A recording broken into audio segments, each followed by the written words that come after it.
Hola familia, el día de hoy bien cargadito con algo que no había sucedido, no sé si nunca, pero hacía mucho tiempo que no sucedía. El reporte de inflación al productor primero que el reporte de inflación al consumidor. Y la noticia es que no vino positiva, vino más alto de lo que se esperaba y puede darnos lo que va a suceder en el día de mañana con el reporte de CPI. Vamos a hablar de la expectativa que se tiene para el reporte de mañana de CPI para ver qué puede suceder, y vamos a hablar de lo más importante del día de hoy, que fue la reunión de la Reserva Federal y todo lo que hablaron, porque hay algunos aspectos que son positivos y otros negativos.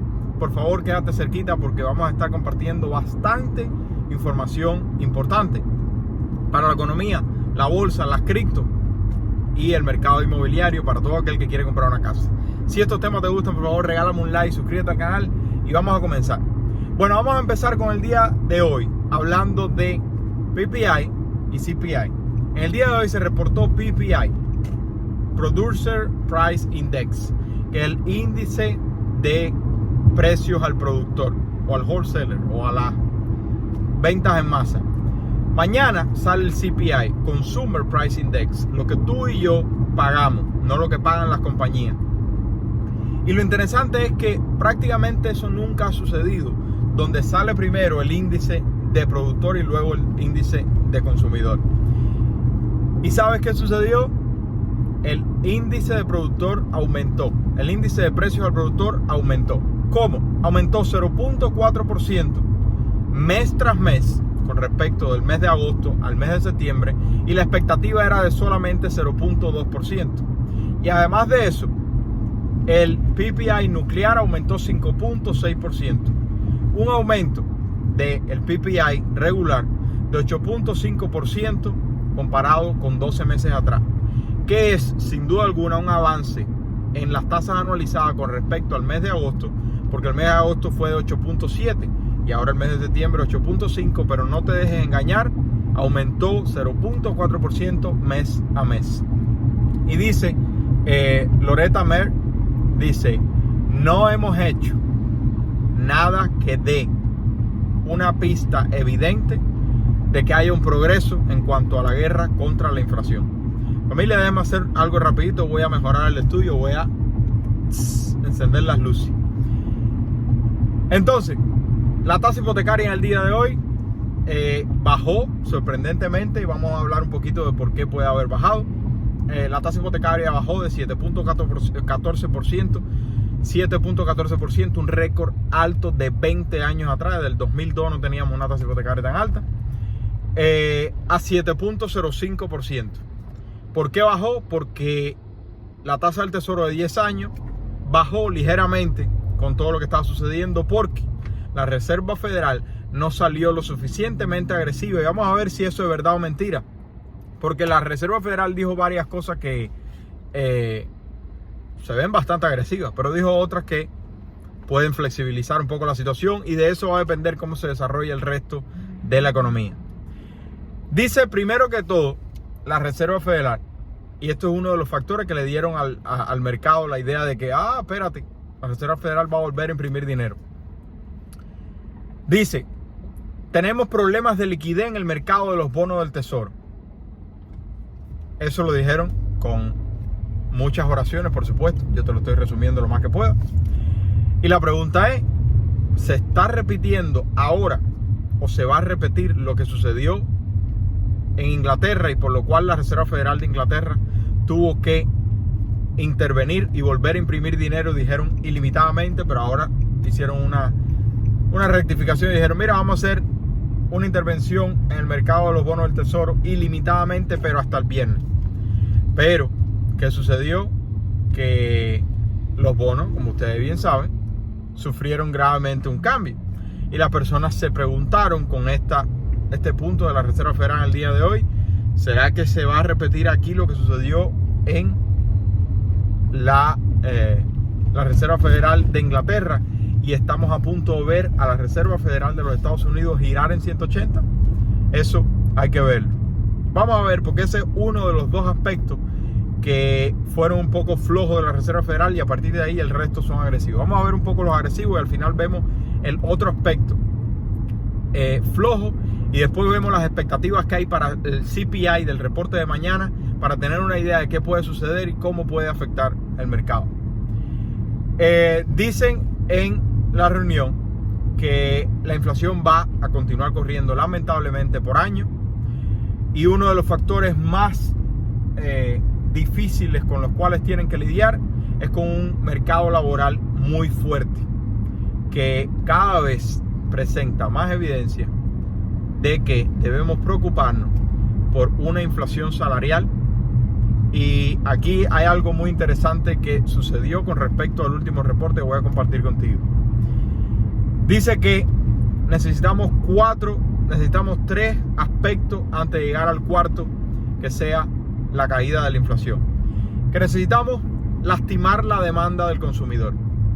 ¿Por qué? Porque lastimando la demanda del consumidor, el consumidor consume menos, y de esa manera caen las ganancias de las compañías, porque hay menos compra. Y al caer las ganancias de las compañías contratan menos y se reduce ese peligro de una inflación salarial, que estamos viendo que está aumentando la inflación salarial, y sobre todo con la nueva ley de Biden de que las grandes compañías que tienen a subcontratados como los Uber y toda esa misma temática, va a tener que hacer cambio y contratarlo como empleados oficiales. Todo eso lo que continúa trayendo es más inflación salarial. Eso todavía no se ha llevado a cabo, es algo que salió de momento por parte de la administración de Biden. Vamos a ver qué sucede con eso. Pero al lastimar el empleo, mamá y papá gastan menos porque ya ganan menos, se despiden personas, y eventualmente entonces podemos frenar la inflación. Eso fue prácticamente lo que dijeron, de 3 aspectos que se necesitan para llegar al cuarto, que sea la caída de la inflación.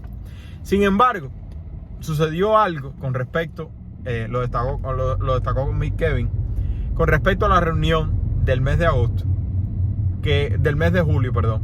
Dice, en la reunión del mes de julio había una parte pequeña donde decían que no había en lo absoluto una aparente inflación salarial. Y ahora en esta reunión del día de hoy dice que surgen indicadores de un posible riesgo de inflación salarial. Entonces, la pregunta es, yo que me lo pregunto todo, ¿crees que vamos a estar con exactamente lo que sucedió en la década del 70, que tuvimos inflación salarial y fue uno de los peores problemas que tuvo que enfrentar la Reserva Federal para frenar la inflación?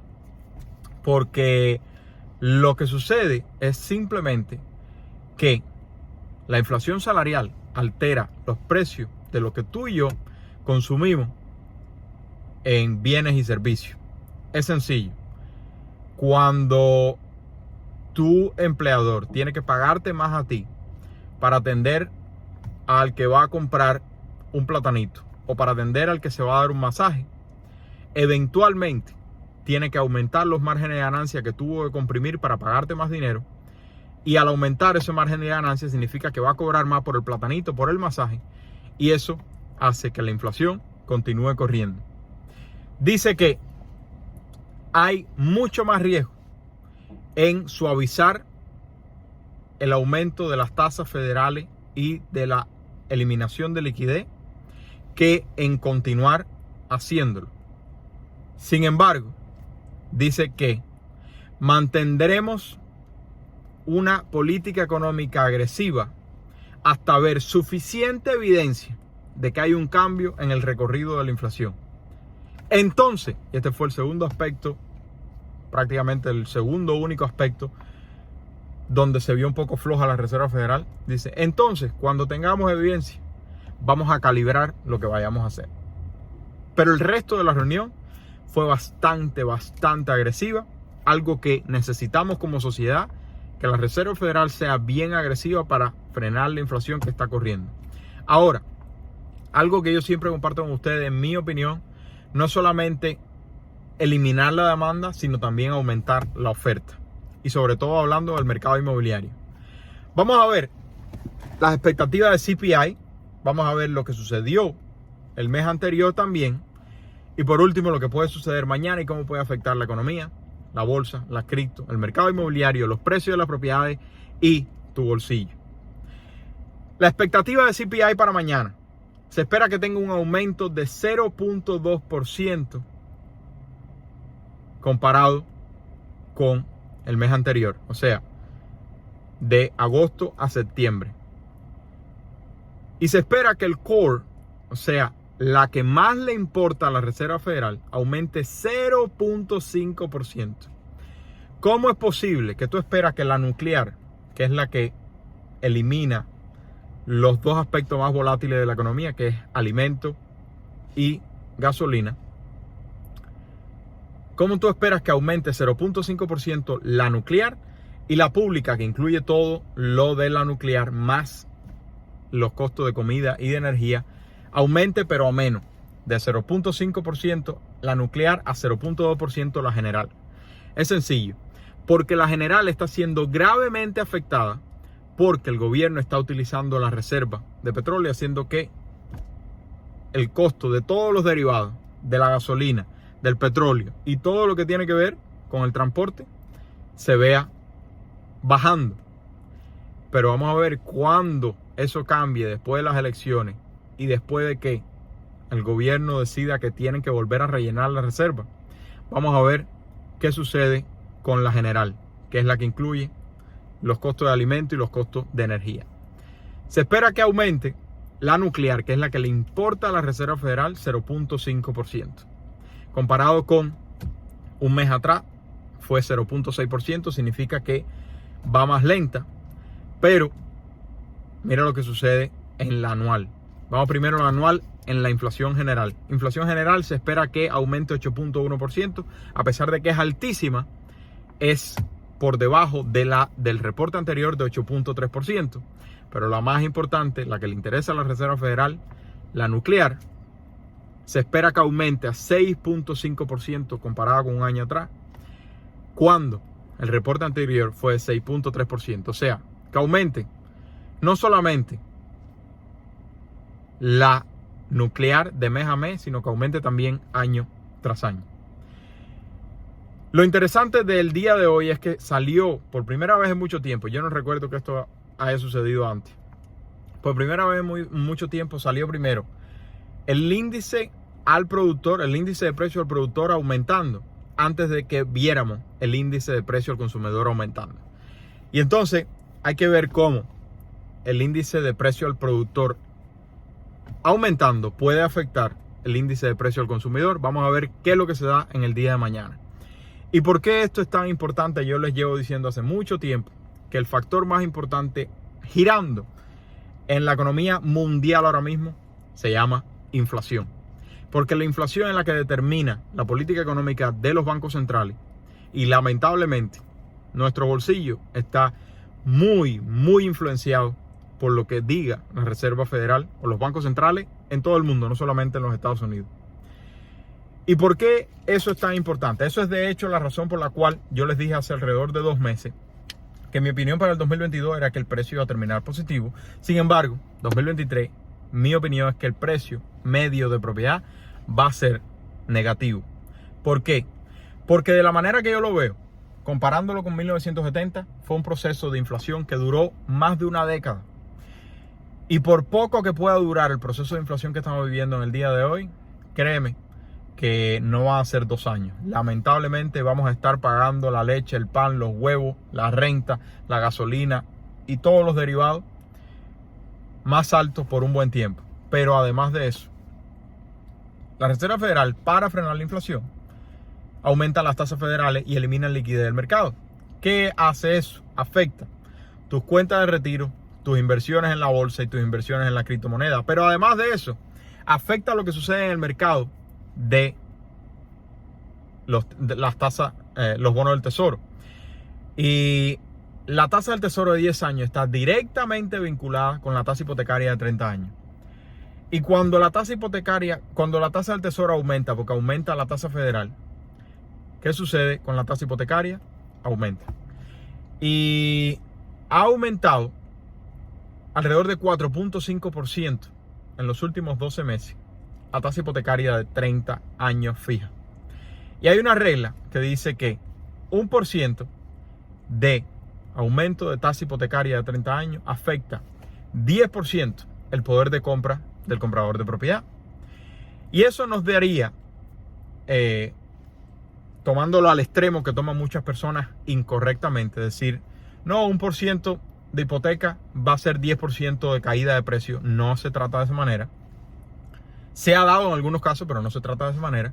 Pero si tomamos un aumento que ha tenido la tasa hipotecaria de 4.5% y que probablemente sea aún más alta en el futuro, 4.5%, y lo multiplicamos por 10, pero a la inversa, nos da 45. Y entonces hay muchas personas diciendo que el precio de la propiedad va a caer 45% en los próximos 12 meses. Número uno, eso nunca ha sucedido en la historia de los Estados Unidos en el precio medio de propiedad. ¿Qué puede suceder en un mercado específico? Sin duda alguna puede suceder. Por eso es que tú tienes que tener tu caja de compra mejor que absolutamente nadie.